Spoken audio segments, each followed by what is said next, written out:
Qual é o custo das mentiras? Essa é a frase que abre a minissérie Chernobyl, exibida em 2019 pela HBO e que agora, no dia 26 de abril de 2021, completa 35 anos dessa trágica história que bateu sobre a humanidade em 26 de abril de 1986. Vamos comentar um pouquinho dessa minissérie, além de mostrar aqui essa edição de Chernobyl, né, que foi lançada em 2020 em 4K e chega agora ao Brasil em Blu-ray também em abril de 2021.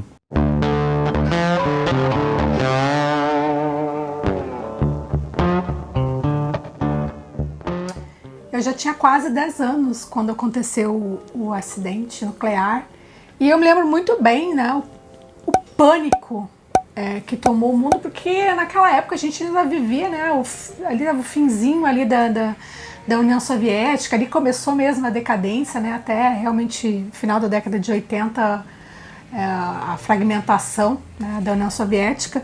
E a gente ainda vivia naqueles momentos ali os resquícios da Guerra Fria, né? Então ainda tinha muito na nossa mente a questão da possibilidade de uma hecatombe nuclear, de uma guerra nuclear, de explosão de bomba atômica. Então eu me lembro que quando eu era criança essas histórias me apavoravam um pouco, né? Então quando aconteceu o acidente, inicialmente eu acho que ninguém entendeu mesmo o que estava acontecendo, né? Porque ninguém sabia realmente, além da ficção, quais seriam, né, as consequências de um acidente desses. E essa série, essa minissérie, ela resgata um pouco exatamente disso, dessa ignorância por parte do público dos acontecimentos, do que estava acontecendo e esse esforço sobre-humano que a União Soviética e outros países também fizeram, né, em cumplicidade, para que as informações não né, se tornassem públicas, né, aquilo, né, defendendo o sistema antes de defender a vida das pessoas. E defender, né, a verdade. E também, defender, né, a verdade. Então, assim, e depois do acidente, meio que o pânico que se instalou no mundo com relação a usinas nucleares, com relação a bombas atômicas e tal. Então acho que isso aí foi um grande marco na história da humanidade, né? Foi a primeira vez que a gente realmente sentiu, claro, a gente já tinha visto, né, na Segunda Guerra, com os ataques a Hiroshima e Nagasaki, o que podia acontecer, os efeitos, né? Mas o que a gente sempre... eu me lembro que o nosso maior medo era assim, que o mundo poderia acabar, né, por conta de uma guerra nuclear. Então isso era muito assim, no psicológico das pessoas. Talvez, né, para gerações mais novas, né, quem está aí na faixa dos 20 anos, 20 e poucos, né, isso está lá nos livros de história, mas as pessoas não sabem realmente o peso disso, né, e o acontecimento do acidente lá em Chernobyl, ele evidenciou muito disso, né. Criou-se um clima de pânico que, obviamente, não na época, não no ano que aconteceu, porque muita coisa foi ocultada, né, pelo governo soviético ali. E nesse sentido, a minissérie dialoga muito com o que a gente, até mais ou menos, né, comparando um pouco, a gente vê com coisa da pandemia, né, porque quando começou, ficava aquela coisa assim, tipo, não é grave, é uma gripe ali, né. Os governos, ao invés de tomarem atitudes rápidas e precisas de contenção para proteger a vida das pessoas e evitar um mal maior, não, tipo assim, acabaram prorrogando o sofrimento do mundo inteiro, priorizando coisas que não a vida das pessoas, né? Então a gente meio que é impossível não fazer um paralelo entre o que aconteceu, claro, guardadas as devidas proporções. Uma é uma questão natural e a outra foi uma questão provocada, né? Um acidente homem, né, provocado por... E não negligência, não dá nem para dizer que foi um acidente, né? Porque teve negligência, omissão. Mas a gente também vê do nosso lado nessa realidade que a gente está vivendo, essa mesma omissão. Porque o que acontece? Esse esforço todo do governo soviético para ocultar esses acontecimentos era mais para encobrir a grande fraude que era o sistema, né? De pessoas completamente ineptas e desconhecedoras das áreas em que atuavam, né? Trabalhavam e ocupavam cargos de importância. Por serem indicados, apadrinhados políticos de alguém. Exatamente. E nesse sentido a minissérie ilustra isso muito bem. Tem uma cena com a personagem da Emily Watson, né, que faz uma cientista que não era uma personagem real, né? Ela foi uma amálgama de vários cientistas que se envolveram, né, com a investigação do que aconteceu naquele momento e dos alertas que foram feitos para que as coisas pudessem ser contidas, né, no sentido de conter o vazamento daquela proliferação de todas aquelas toxinas, gases tóxicos ali que vazaram daquela região da usina, que obviamente mataram várias pessoas e inutilizaram áreas muito grandes ali, né? Até hoje, né? A área lá da cidade onde ficava a usina, ninguém vive lá, né? É uma área de restrição, ninguém pode entrar lá sem autorização do governo, né? Porque ainda é muito perigoso, né? E você vê uma cena dessa personagem, da Emily Watson, que ela vai encontrar com um cara que era responsável, diretor da comissão de energia nuclear, e o cara era um burocrata, o cara não sabia absolutamente nada, né? E ela dando os alertas ali do que tinha que se fazer, né, para se conter ali, tentar minimizar os efeitos daquilo tudo ali, e o cara, né, fazendo pouco caso, né, porque ele estava ali só como um indicado de alguém, né. Nesse sentido, a série é muito rica, porque ela revisita realmente isso, ela expõe todas essas questões, né? A burocracia do Partido Comunista ali. A negação da ciência, né? A menosprezar os cientistas, menosprezar os alertas, menosprezar quem entende do assunto. Se não fossem pessoas que peitaram o sistema, naquela época peitaram, a tragédia tinha sido muito maior. Né? Poderia ter abalado. A Europa sentiu muito esse acidente, né? O mundo sentiu, mas poderia ter sido muito pior em termos de vidas ceifadas, né? de tragédia ambiental, humanitária.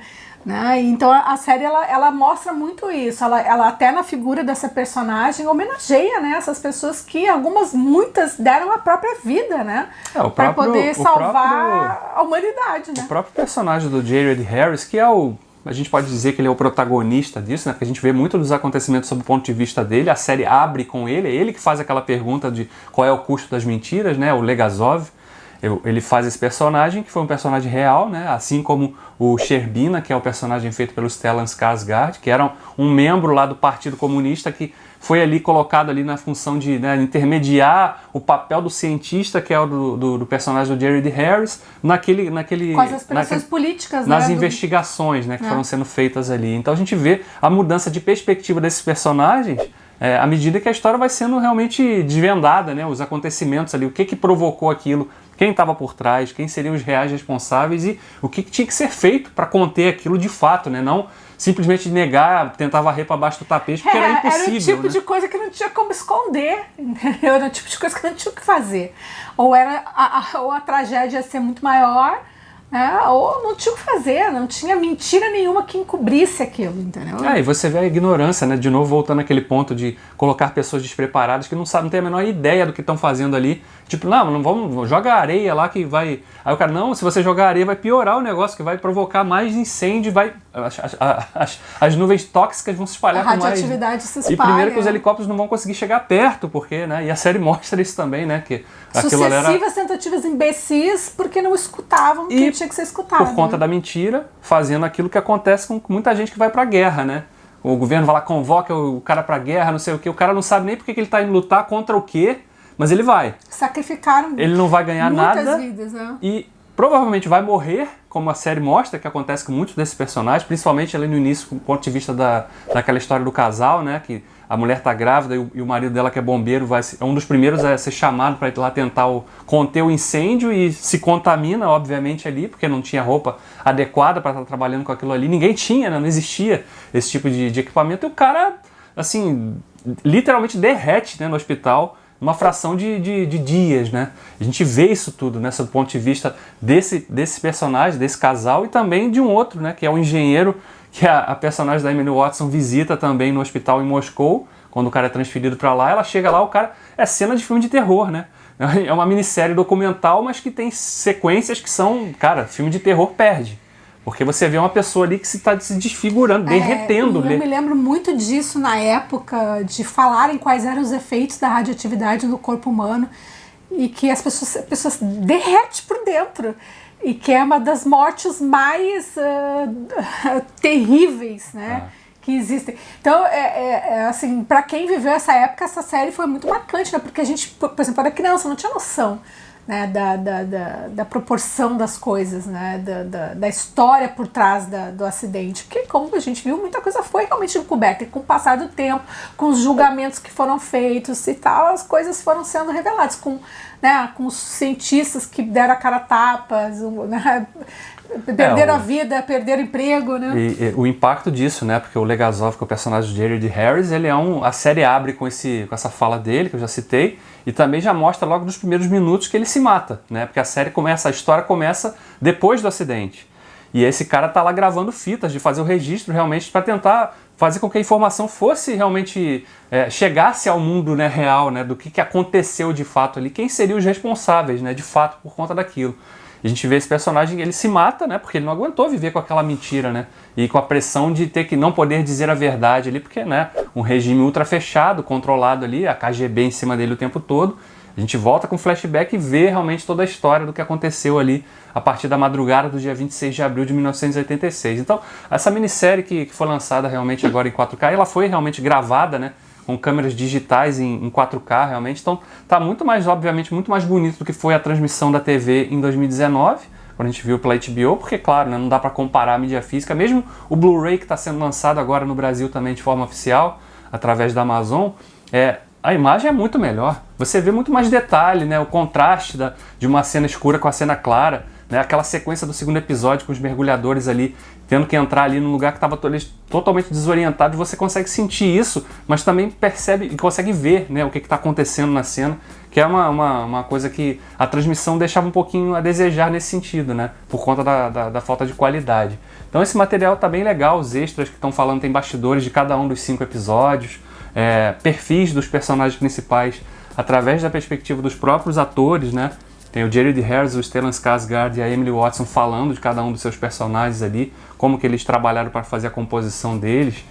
O diretor da série que dirigiu os 5 episódios também falando do que é, né, a história por trás de Chernobyl, uma sequência toda sobre o julgamento que marca o 5º episódio, que fecha a história da minissérie. Então, enfim, são materiais realmente que enriquecem a experiência de poder revisitar essa história agora nesse lançamento em mídia física, que chega agora no Brasil em Blu-ray, como eu falei, né? Então, acho que vale muito a pena, é uma história que tem que ser conhecida realmente, tem que ser estudada, analisada, porque, como diz aquela frase do filósofo, né, quem não aprende com os erros do passado, tá fadado a repeti-los, né? E a série em si, em 4K, é melhor de assistir porque ela tem já uma estética mais acinzentada, né? Até por conta da própria reconstituição da estética soviética, né? Que tinha aquela coisa e aquela coisa do concreto, coisa dura, né? Da dureza, né? Da austeridade. Então, assim, a gente consegue, foi muito bem representada na produção, né? Na reconstituição da época, né? Então, você consegue, com qualidade, você consegue ver a vida naquilo, né? Que às vezes quando tem essa coisa muito chapada cinza, parece que fica meio morto. E a qualidade da imagem ajuda a gente a ter essa sensação de que não é morto. Embora ela tenha sido gravada em câmeras digitais, ela tem um aspecto de filme em muitos momentos, assim. Você consegue enxergar o grão, assim, da imagem, sabe aquela coisa que a gente vê em cinema? Né? Ela tem um pouco desse aspecto, né? Tem que destacar também o cuidado todo do cara por trás, né, do responsável por essa adaptação dessa história, para contar essa história, que foi o Craig Mazin, né, que é o responsável agora pela série da HBO, que vai estrear, aí não sei se vai chegar ainda em 2021 ou só em 2022, do The Last of Us, né. Então um cara que realmente conseguiu conduzir essa história, obviamente está falando agora de uma adaptação de uma ficção, mas fica uma boa impressão aí, né, do trabalho que ele fez em Chernobyl, do que ele pode fazer na adaptação de Last of Us para HBO, né? A gente pode esperar que a gente essa reconstituição de um ambiente austero, meio morto, né? Tipo, sem vida, que é o próprio cenário de The Last of Us, seja bem representado na tela, né? É isso aí. Tá aí a dica, então, Chernobyl. Se você não conferiu, aproveite agora que está chegando no Brasil esse lançamento em mídia física, garanta a sua na coleção e mergulhe nessa história que é sempre tão importante de ser revisitada. Até a próxima. Tchau.